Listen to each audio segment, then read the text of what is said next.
പാഴുതറ എന്ന ഗ്രാമത്തിൻ്റെ നോവിലൂടെ, നിലവിളിയിലൂടെ, മകൻ്റെ വധശിക്ഷയ്ക്ക് സാക്ഷിയാകുവാൻ ഒരു ഗ്രാമത്തിൻ്റെ തേങ്ങലിലൂടെ നടന്നു പോകുന്ന വെള്ളായ്യപ്പൻ. പണമില്ലാത്തതിനാൽ ആ യാത്രയിൽ വെള്ളായ്യപ്പന് ആരെയും കൂടെ കൂട്ടാൻ സാധിക്കുന്നില്ല.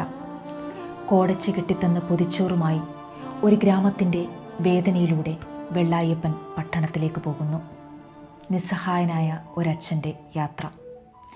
ഒടുവിൽ ഒരു പേറ്റിച്ചിയെപ്പോലെ തൻ്റെ മകൻ്റെ ദേഹത്തെ വെള്ളായ്യപ്പൻ പാറാവുകാരിൽ നിന്ന് ഏറ്റുവാങ്ങുകയാണ്.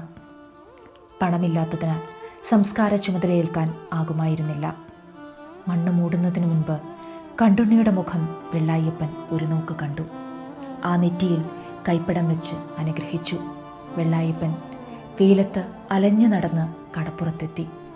ആദ്യമായി കടലു കാണുകയാണ്. കൈപ്പടങ്ങളിൽ എന്തോ നനഞ്ഞു കുതിരുന്നു. കോടച്ച് കെട്ടിത്തന്ന പൊതിച്ചോറാണ്.